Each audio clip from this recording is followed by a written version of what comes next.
Vous savez, cette guerre, elle a été imposée à Israël le 7 octobre par le pire des massacres commis dans l'histoire d'Israël et le pire des massacres de Juifs depuis la Seconde Guerre mondiale. Je rappelle aux gens qui écoutent et qui parfois oublient, il y a eu ce jour-là, en moins de 24 heures, 1200 personnes qui ont été massacrées, Oui. je dis bien massacrées, à la Kalachnikov, à la mitrailleuse, au couteau, à la hache, et j'en passe. Des enfants, des femmes, des véritables pogroms. C'était un véritable massacre de masse, un pogrom si vous voulez utiliser le terme. En tout cas, c'est 1200 personnes, et ça c'est un massacre. Ça c'est une volonté génocidaire qui a été mise en place par le Hamas.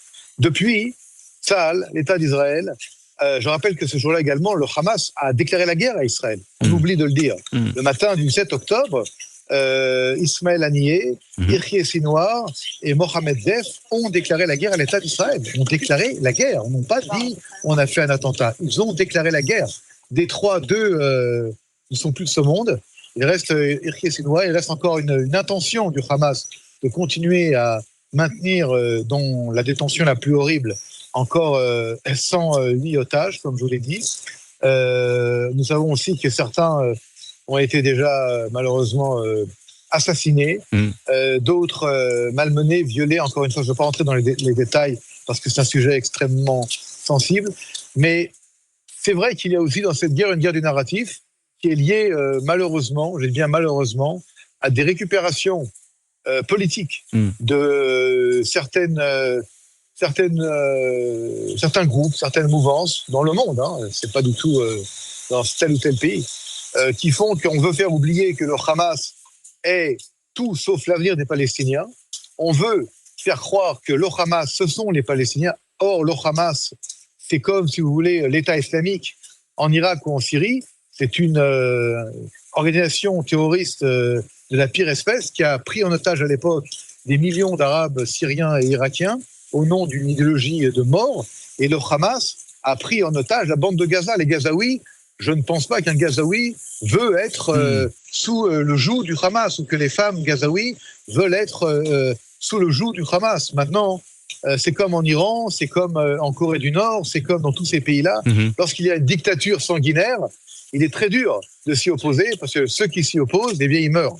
Ils meurent, ils sont assassinés, ils sont pendus. Je rappelle que à une certaine époque, le Fatah, qui était l'opposant du Hamas, a subi pratiquement une extermination dans la bande de Gaza. Ils ont jeté par des immeubles les membres du Fatah. Je rappelle que... C'était le mouvement de Mahmoud Abbas. Tout à fait, l'OLP, tout à fait. Je rappelle que quand on est homosexuel déclaré à Gaza, on est un homme mort. Ouais. Lorsqu'on est une femme à Gaza qui est soupçonnée, seulement soupçonnée, d'être une femme adultère par d'autres hommes, eh bien, elle signe son arrêt de mort. C'est ça le Hamas. Et ceux qui aujourd'hui voient le Hamas comme quelque chose de romantique, de romanesque, eh bien, se trompent de film, se trompent de livres, se trompent de chapitres. Je sais pas ce sont eux. Je ne sais pas s'ils le voient comme romanesque, mais en tout cas, il y a des commentaires, et notamment dans la classe politique française, de gens qui ont dit que c'était un mouvement de résistance. Et il est important de rappeler que ce n'est aucunement un mouvement de résistance, comme vous le dites très précisément. En aucun cas, je ne veux entrer dans la politique intérieure de tel ou tel pays, mais il est clair que le Hamas est également l'ennemi de l'autorité palestinienne de Mahmoud Abbas aujourd'hui. C'est également un groupe qui est vu comme... extrêmement nocifs par des pays arabes sunnites aujourd'hui dans la région, qui sont tous sauf des pays qui voudraient avoir le Hamas chez eux. Je rappelle que de très nombreux pays arabes aujourd'hui, dans le monde arabe, dans le monde arabe musulman, se battent contre le terrorisme islamiste intégriste. Je rappelle que même l'Arabie Saoudite, qui est un pays musulman et qui détient dans son sein les lieux saints de l'islam, doit également faire face à des groupes et à des organisations islamistes extrêmement dangereux. Tout cela réuni, c'est à quoi nous faisons face depuis le 7 octobre.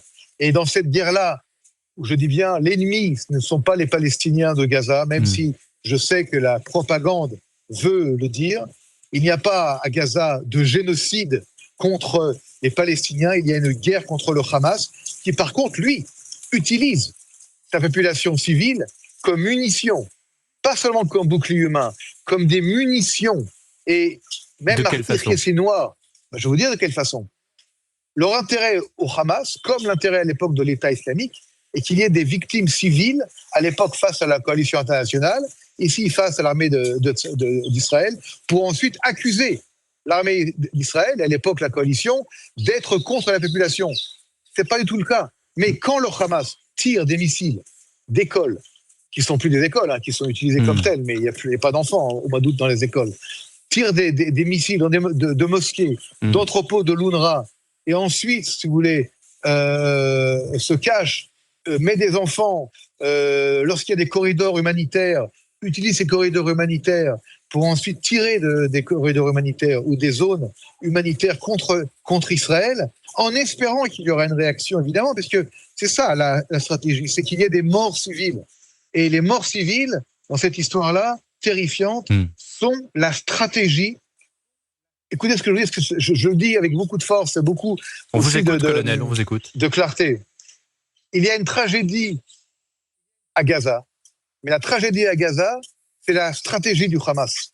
Vous savez, il y a une époque où le Hamas payait des milliers et des milliers de Gazaouis, femmes et enfants compris, leur donnait des bus et des taxis pour aller quitter les villes de la côte, pour aller ensuite engager des manifestations violentes. Vous vous souvenez, c'était en 2018, 2017, contre Tsahal. Quelle personne normale, n'est-ce pas, va prendre un autobus ou un taxi pour femmes et enfants, avec des bébés, pour aller à la frontière, pour provoquer Tsahal? Personne de normalement constitué, sauf si on est payé, si on soit de l'argent, ou si on est avec le Hamas dans cette histoire-là. Et les Gazaouis en ont marre. Les Gazaouis nous le disent. Les Gazaouis parlent. Mais le problème, c'est qu'aujourd'hui, le monde occidental, entre autres, qui connaît le terrorisme islamiste, qui connaît ses dangers, refuse d'écouter ce que les Gazaouis eux-mêmes disent. Les Gazaouis parlent. Il faut arrêter de prendre les porte-paroles du Hamas, du ministère de la Santé, so-called, qui est le Hamas, comme argent comptant. Il faut prendre les Gazaouis, les écouter. Oui, il y a une guerre imposée par le Hamas. Oui, il y a des tragédies à Gaza, mais ce n'est pas Israël qui en est le responsable.